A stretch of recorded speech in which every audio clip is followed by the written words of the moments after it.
Saudações, senhoras e senhores. Hoje eu irei expor uma teoria que é pouco conhecida no Brasil, e que pese ser defendida por grandes doutrinadores no estrangeiro, e em que pese, inclusive, alguns bons doutrinadores brasileiros comentarem sobre ela, quer seja em livros, quer seja em artigos.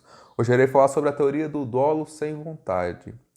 Para o direito brasileiro, o dolo ele é sempre explicado nos principais manuais como a conjunção entre dois elementos, o elemento cognitivo e o elemento volitivo.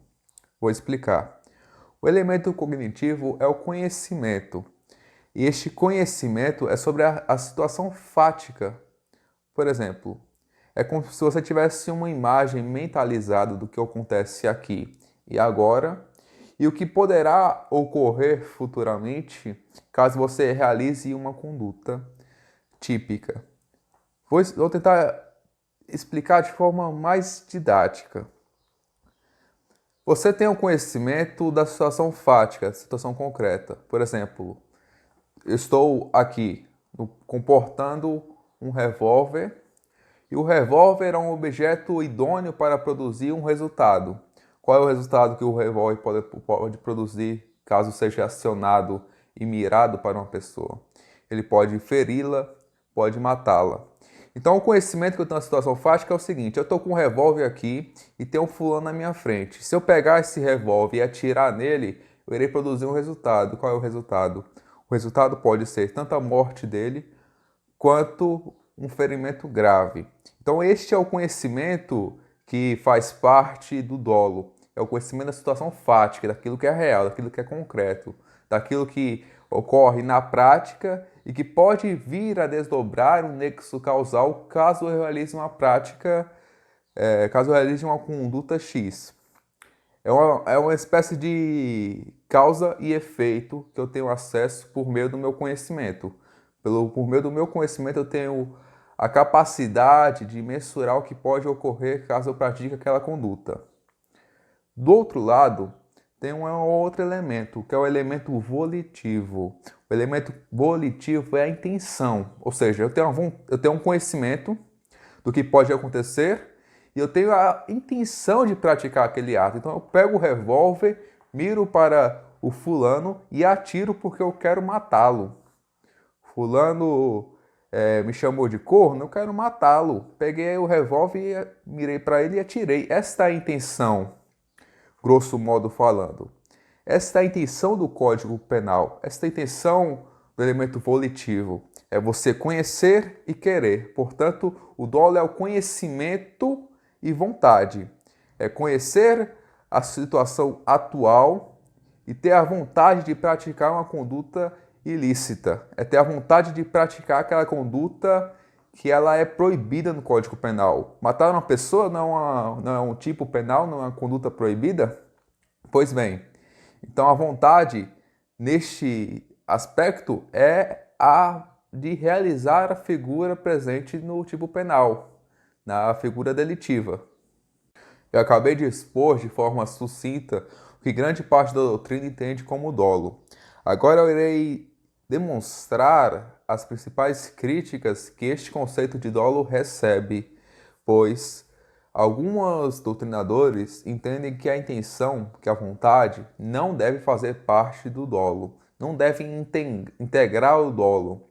Reitero, o dolo compreendido por essa doutrina é conhecimento e vontade. Então, alguns críticos tentam retirar a vontade do conceito de dolo. E em que se baseiam essas críticas? Vamos lá. Existe o dolo de primeiro grau. O dolo de primeiro grau é o seguinte: estou vendo aqui fulano, quero matar fulano. Porém, também existe um dolo de segundo grau. O dolo de segundo grau é basicamente: eu quero matar ciclano. Ciclano está num carro com mais duas pessoas, e então eu coloco uma bomba neste carro. O meu propósito primário é matar ciclano, porém, se eu explodir essa bomba não irá matar apenas ciclano, poderá matar também os outros passageiros dentro deste veículo. Então a morte dos outros passageiros é um resultado acidental, é um resultado como consequência da minha intenção primária, que é matar ciclano.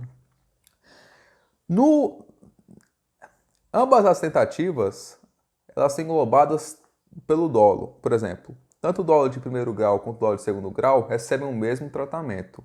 Não muda absolutamente nada. Porém, a crítica severa que alguns doutrinadores tecem é que o dolo para de ser uma intenção naturalmente concebida, psicologicamente concebida como uma intenção, como um querer, e passa a ser um resultado normativamente previsto. Por quê?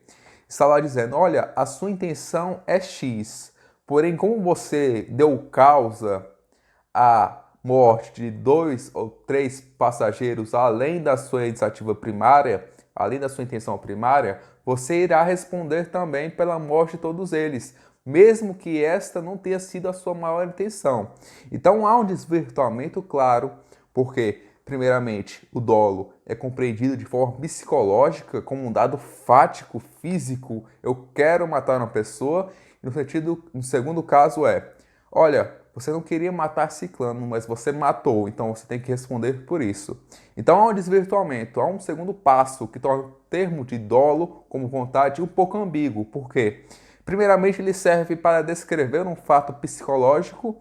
Em segundo lugar, ele meio que serve para tentar responsabilizar uma pessoa por uma conduta que ela deu causa. Tal cenário também se justifica em relação ao dolo eventual. O que é que boa parte da doutrina entende como dolo eventual? Entende basicamente assim: o dolo eventual é quando você tem a possibilidade de realizar uma conduta dolosa, você sabe que é provável que ela vá ocorrer, e mesmo assim você prossegue para que essa conduta ocorra, mesmo que não seja a sua intenção majoritária, mas você prossegue mesmo assim. Você pensa, por exemplo, você está dirigindo um carro e você sabe que naquela região transitam muitas pessoas e que você pode acabar machucando alguma delas, porque passa algumas crianças correndo e etc. Mas você prossegue mesmo assim. Você diz, não, se alguma criança passar aqui na frente, azar dela, não estou nem aí.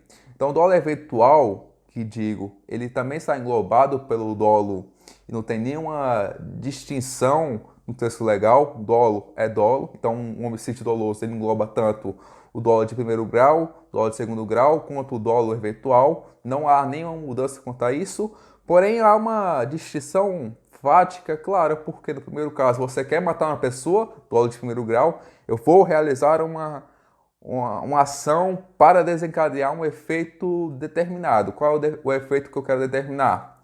Quero matar ciclano. No dolo eventual, no entanto, você não tem essa intenção, ela é clara, você aceita apenas como um resultado, como uma consequência acidental de seus resultados. Neste caso também é um desvirtuamento. Por quê? Porque o dolo não é mais entendido no sentido psicológico como querer, como intenção, mas ele é compreendido no sentido normativo como uma espécie de responsabilização por ter dado causa ao resultado, mesmo que aquele não tenha sido a sua motivação primária, mesmo que ali não tenha sido o seu objetivo para realizar determinada conduta. Sintetizando, há uma grande crítica porque há uma dubiedade no termo de vontade. Porque, primeiramente, a vontade é concebida psicologicamente como um querer realizar algo, e, em segundo lugar, ela é contemplada como uma espécie de aceitação. Não é necessariamente querer fazer algo, mas sim aceitar, concordar, anuir com a sua ocorrência. Então, a primeira crítica ela é clara. O termo querer, vontade, não é muito bem delimitado pela grande parte da doutrina. Em segundo lugar, uma crítica que advém dessa mesma confusão é o seguinte: pelo fato de que o agente tinha conhecimento das circunstâncias, tinha conhecimento da probabilidade de que daquela sua atitude, daquela sua ação, poderia ocorrer um resultado danoso ao trem, este embasamento, essa pegada com um dolo, não decorre necessariamente do elemento volitivo, não decorre necessariamente da vontade do agente, mas sim do seu conhecimento. O conhecimento é o primeiro componente, lembre-se disso. O conhecimento é o primeiro componente. E se você tinha conhecimento da situação fática, inclusive do nexo causal que sua conduta podia acontecer, punir alguém a título de dolo não decorre do querer do agente, mas sim da sua possibilidade de ocorrer. Então a teoria cognitivista, uma teoria baseada tão somente no conhecimento daquilo que pode vir a ocorrer com a sua ação, ela já serviria para fundamentar uma responsabilização a título de dolo.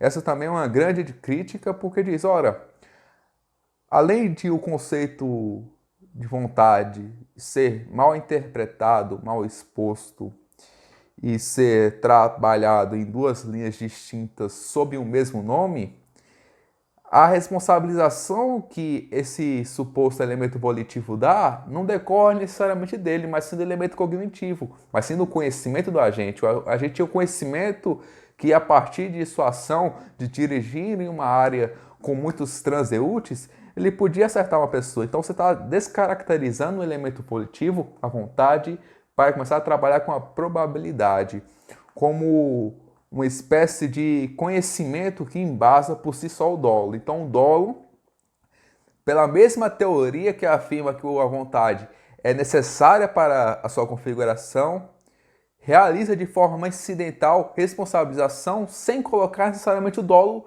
psicologicamente concebível, mas sim a possibilidade de conhecer que aquilo ali podia ser provável. Então o dolo não se mostra como um aspecto essencial, mas sim no máximo como um aspecto acidental. Não se mostra como uma necessidade, mas sim como um adorno, uma característica que pode ser retirada sem grandes traumas. Senhoras e senhores, agora eu expus a primeira crítica principal ao elemento volitivo do dolo. Agora eu irei expor a segunda crítica, e para tal eu irei dar um exemplo hipotético para vocês, para que nós possamos discuti-lo. O exemplo é proposto por Lachmann, só que ocorre uma espécie de alteração pelo doutrinador, que depois eu irei comentar. Numa festa de peão, realizada na cidade de Barreto, São Paulo, dois fazendeiros se encontram. Eles observam a moça de costas e fazem a seguinte aposta. Um deles atiraria e acertaria o chapéu dela. Se acertasse, ganharia todo o patrimônio do outro. Caso errasse, perderia o patrimônio para o outro. Preste atenção. Ele fez uma aposta com outro fazendeiro que, caso acertasse o chapéu da moça de costas, ele ganharia todo o patrimônio do outro fazendeiro, mas se caso errasse, ele perderia todo o seu patrimônio. Ele perderia todo o seu patrimônio. Ele se prepara, põe seu braço numa mureta para servir de apoio, mira com atenção o chapéu, puxa o gatilho e atinge em cheio a nuca da moça. E a matá-la instantaneamente. Nessa hipótese, ocorreu a criação consciente de um grande risco à vida da vítima, ao final concretizado, por meio de uma conduta evidentemente merecedora de reproche doloso.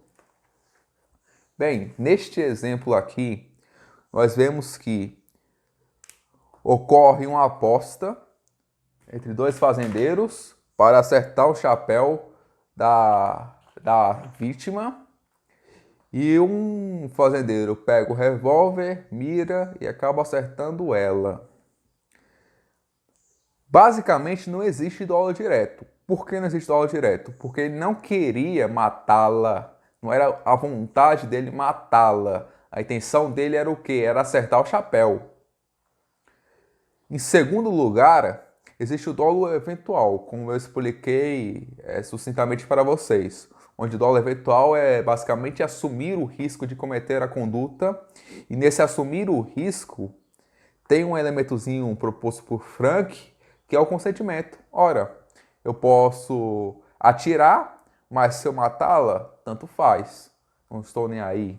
Tem até uma divisão entre os manuais que eu não vou colocar aqui porque usa-se palavrão. Mas é basicamente você pensar, ora, eu vou realizar essa ação aqui, mas se pegar em alguém, se matar alguém, não estou nem aí. Neste caso aqui em espécie, não ocorre isso. Por quê? Porque além dele perder todo o seu patrimônio, ele também cometeu um ato ilícito. Ele matou uma pessoa, vai ter que responder por isso, vai ter que me contratar para ser advogado dele. Então, vai gastar muito mais ainda, viu? Então, o que nós percebemos neste caso hipotético é que não há também a configuração do dolo eventual. Por quê?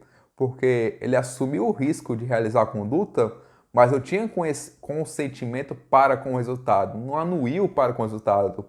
O resultado para ele era provável, porém ele não queria.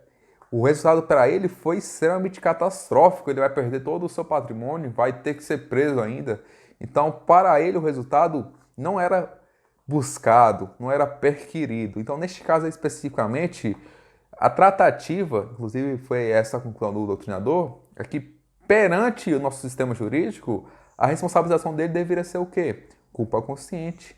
Ele assumiu o risco de realizar a conduta, porém, ele agiu com culpa no resultado final. Ele agiu imprudentemente, ele não queria necessariamente matar uma pessoa, não foi uma atitude dolosa. O que seria basicamente uma leniência para com a ação tão ruim, tão danosa socialmente. Porque ele colocou a vida de uma outra pessoa, de uma mulher, em segundo plano, tratou com pouco apreço, com pouca importância, com certo desdém, e ele teria que receber uma pena de 1 a 3 anos, que é a pena para o crime doloso, não, desculpa, para o crime culposo de homicídio, uma pena muito branda. Então, a principal crítica, a segunda principal crítica é o seguinte: o elemento volitivo do dolo não oferece certa segurança para o ordenamento jurídico e para o Código Penal. Isto pois, o Código Penal possui a função precípua de proteger bens jurídicos. Bens jurídicos são o quê? A vida, a liberdade, o patrimônio. Então o direito penal tem essa função, tem a função de proteger bens jurídicos, por isso que prescreve uma pena. A pena tem função de não de convencer o agente a não praticar uma conduta ilícita. Então vocês percebem que o direito penal tem a função de proteger bens jurídicos? Neste caso em tela, temos uma conduta extremamente reprovável, porque ele pegou uma arma, mirou para uma pessoa e acabou matando-a. Mas, por o conceito volitivo dar uma primazia para a intenção do agente, para aquilo que está no seu pensamento, no seu pensar, e menos para os fatos, ele devia receber uma pena menor, pela pura lógica do sistema. A lógica do sistema, se levada a cabo, irá dar a ele uma pena menor. Então, nós estamos pegando um fato extremamente reprovável, censurável socialmente, ele matou uma pessoa, mas que mesmo assim, se nós levarmos a cabo, a pena dele será irrisória. Por quê? Porque nós damos mais primazia ao que ele está pensando, ao que ele está querendo, do que aos fatos. Se a gente levasse mais a sério os fatos, diríamos, ora, ele matou uma pessoa, a vida humana é sagrada, mas como no conceito volitivo de dolo, nós levamos mais a sério o que o agente está pensando, nós deixamos a segundo plano os fatos. Neste caso especificamente, o direito penal não está protegendo os bens jurídicos, porque a pena é tão baixa, mas tão baixa, que não tem nenhum efeito dissuasório. Não tem nenhum efeito dissuasório. Ele irá realizar aquele intento, realizar a prática e não terá nenhuma consequência praticamente, porque a pena de 1 a 3 anos ela não oferece grandes riscos. Este exemplo é muito famoso, os doutrinadores adoram falar sobre ele, porém eu gosto de um exemplo melhor, que quem traz é o Eugênio Zaffaroni, o professor Eugênio Zaffaroni, o argentino Zaffaroni. Eu vou ler aqui para vocês um trecho. Está em espanhol, mas eu vou traduzir. O caso dos mendigos russos serve para aclarar o conceito. Se trata de mendigos que mutilavam crianças para excitar a compaixão. As crianças estavam mutiladas e servia para excitar a compaixão do público, né? Porque via lá uma criança sem braço, sem perna, e acabava dando mais dinheiro para isso. Dada as características das mutilações, algumas crianças morriam como consequência delas. por suposto que deve saber que os mendigos não queriam que essas crianças morressem. Eles queriam apenas mutilá-las, porque se elas morressem, elas parariam de dar algum benefício pecuniário e não dariam benefício algum, porque a morte das crianças não agradavam a eles. Eles, se matassem as crianças, elas não podiam mais cobrar dinheiro dos sinais e pedir caridade das pessoas. Elas acabariam morrendo e dali não sairia mais nenhum lucro para eles. Então nós temos um caso seguinte. Os mendigos, eles não queriam matar as pessoas, então não existe dolo de primeiro grau, não existe dolo direto.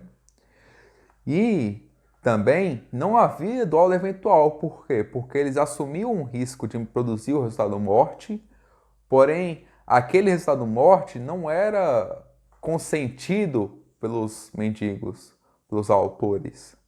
Eles não tinham a anuência do resultado, eles não estavam dizendo, ora, eu vou mutilar aqui a criancinha, mas se a criancinha permanecer viva ou morrer, tanto faz, não estou nem aí para a vida dela. Não, eles queriam que essas criancinhas continuassem vivas.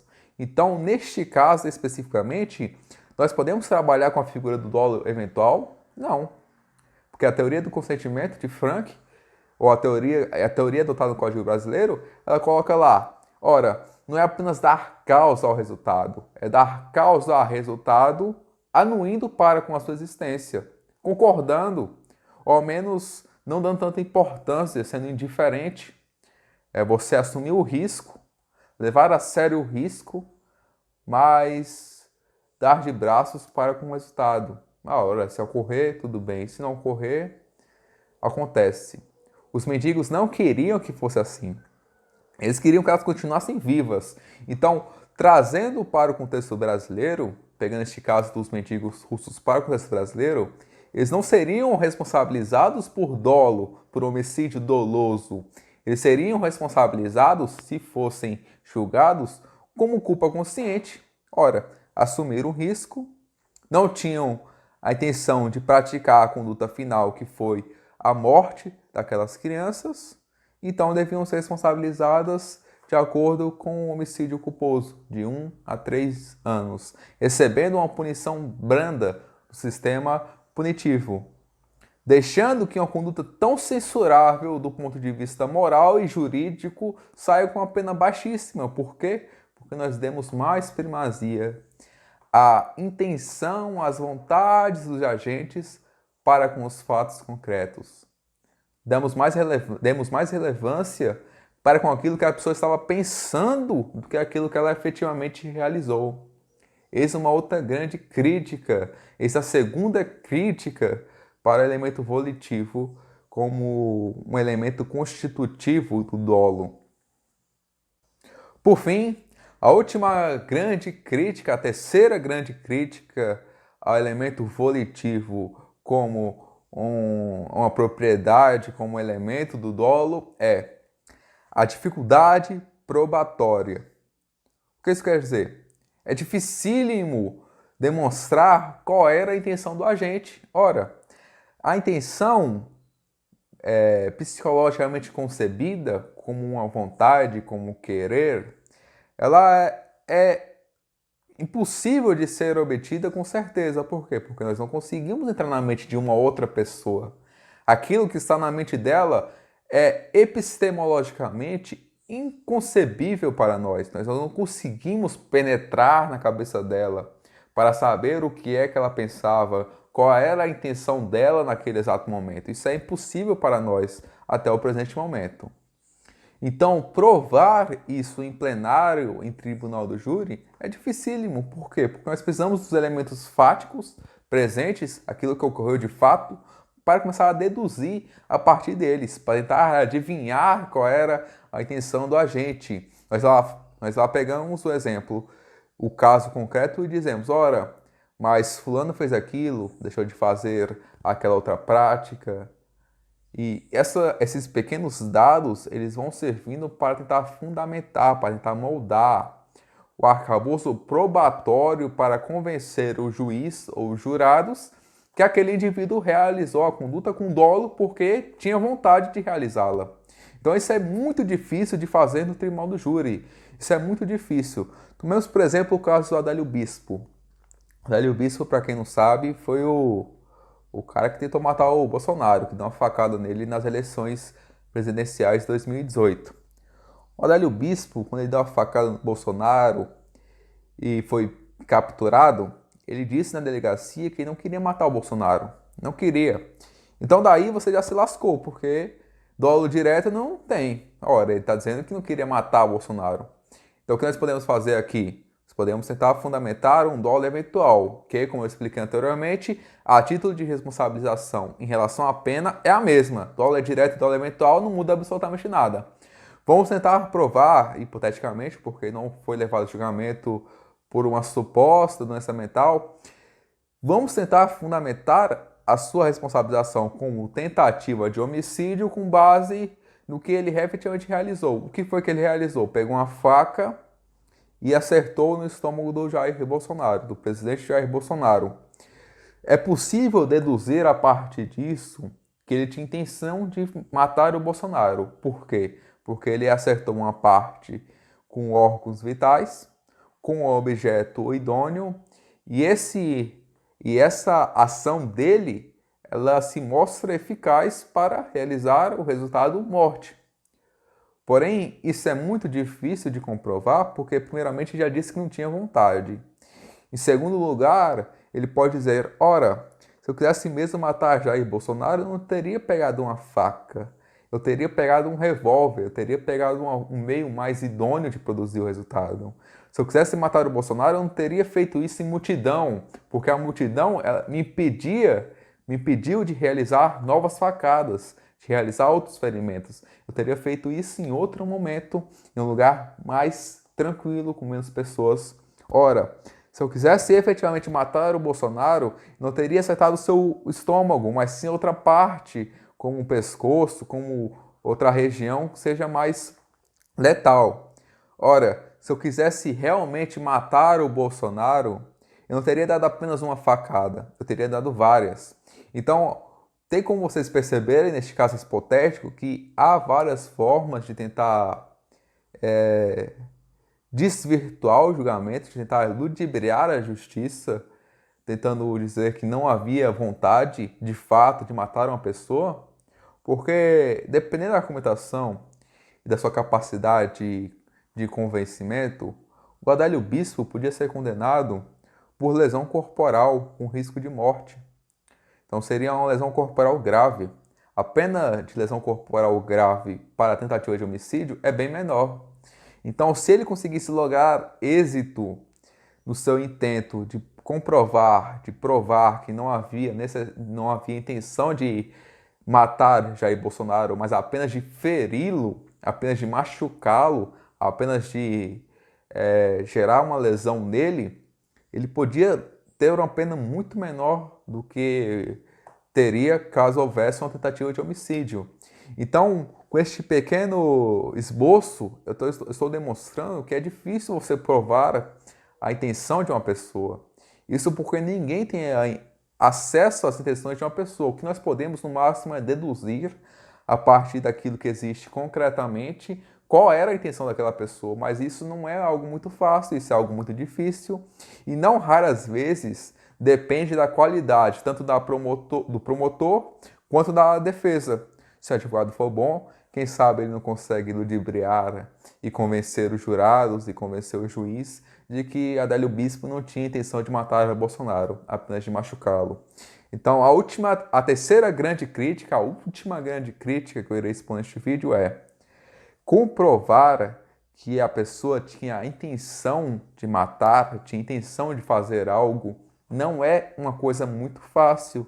Isto porque a intenção, se psicologicamente concebível, é um dado interno do sujeito que nós não possuímos acesso e podemos apenas adivinhar, podemos apenas pressupor, apenas supor. Então não é algo muito fácil. E na esfera probatória gera, para quem está acostumado com a prática forense, gera uma dificuldade enorme de conseguir sustentá-lo. Então, Então é isso. Se vocês gostaram do vídeo, inscrevam-se no canal.